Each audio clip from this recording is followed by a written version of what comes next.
पूर्वो द्विगुः। द्विगु संज्ञा का विधायक सूत्र है और इसका अर्थ है कि संख्या पूर्वक समास द्विगु संज्ञक होता है। लेकिन सभी संख्या पूर्वक समास द्विगु संज्ञक नहीं होते, कुछ अव्ययी भाव, कुछ बहुव्रीहि और कुछ तत्पुरुष भी होते हैं। हम उन्हीं की पहचान करेंगे। जैसे संख्या पूर्वो द्विगु, यह संज्ञा सूत्र है, संज्ञा का विधान कर रहा है, द्विगु संज्ञा को बताता है।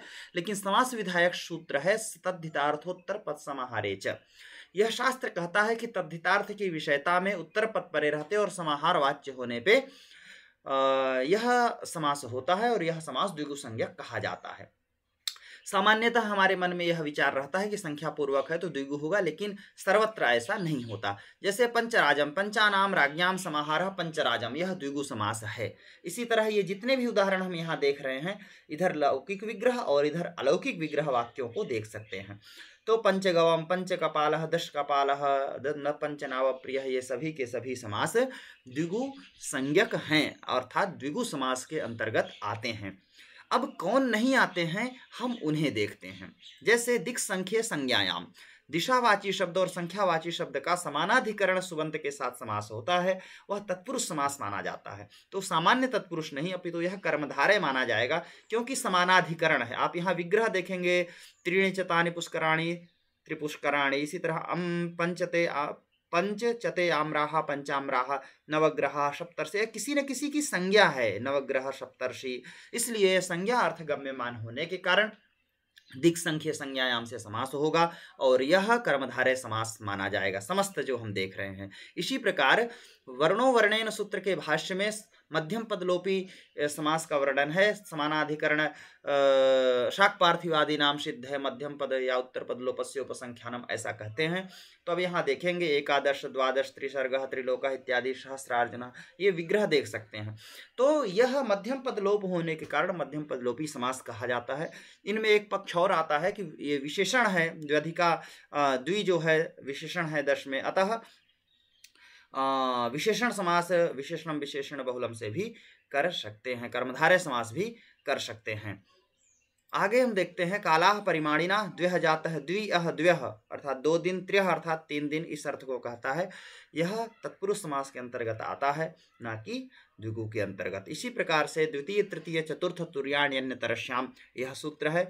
ये पूर्णार्थक संख्याएं हैं, द्वितीय, तृतीय, चतुर्थ, तुर्य अर्थात चौथा, तो ये सभी पूर्णार्थक संख्याएं हैं। इनका भी समास द्वितीय, तृतीय, चतुर्थ, तुर्याण्यन्यतरश्याम सूत्र से होता है और यह द्विगु नहीं होता, अपितु तत्पुरुष के अंतर्गत आता है। इसी प्रकार से अब अव्ययी भाव समास को देखते हैं। एक परि, द्विपरि, त्रिपरि, चतुष्परि, यह सूत्र है, उदाहरण है।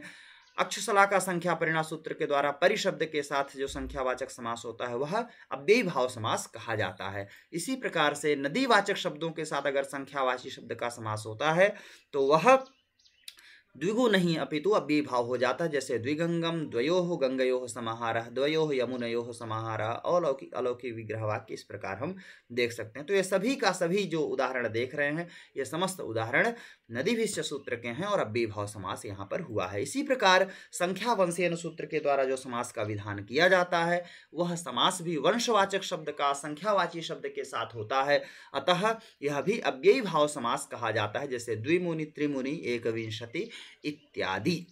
आगे देखते हैं बहुव्रीहि के उदाहरण। अनेक मन्य पदार्थ सूत्र के द्वारा बहुव्रीहि समास का विधान होता है और यह समास जैसे दशानन है तो 10 आननानि यस्य, चतुराननः, पंचाननः, चतुर्मुखः, नवरंध्रः इत्यादि जो समास हैं। पंचगौधनः, पंचगावोधनम यस्य, ऐसा भी कर सकते हैं और यह तद्धितार्थोत्तर समाहारे च में भी वर्णित है, ये ध्यान देना चाहिए। तो यह चतुराननः, चतुर्मुखः इत्यादि बहुव्रीहि समास के अंतर्गत आएगा, ना कि द्विगु के अंतर्गत। इसी तरह संख्या व्यासन्नादूराधिक संख्या संख्येये, यह सूत्र है। इस सूत्र के द्वारा संख्या वाची शब्द का समास होता है तो यह बहुव्रीहि संज्ञक होता है। जैसे त्रिचतुराः, त्रयो वा चत्वारो वा त्रिचतुराः, एकद्वाः, एको वा द्वौ वा, पंचशाः, द्विदशाः, द्वित्राः, ये सभी के सभी जो समस्त पद हैं ये बहुव्रीहि समास के अंतर्गत आते हैं, ना कि द्विगु के अंतर्गत। इसी तरह द्वित्रिभ्याम शः मूर्धनः सूत्र है। यह मूर्धन शब्दांत से समासांत श प्रत्यय का विधान करता है, यह भी बहुव्रीहि समास के अंतर्गत है। 2 मूर्धानौ यस्य स द्विमूर्धनः, दो मूर्धानो यस्याः सा द्विमूर्धनि, अर्थात दो है मूर्धा जिसके यह अर्थ आएगा। इसी तरह संख्या सुपूर्वस्य का है द्विपाद,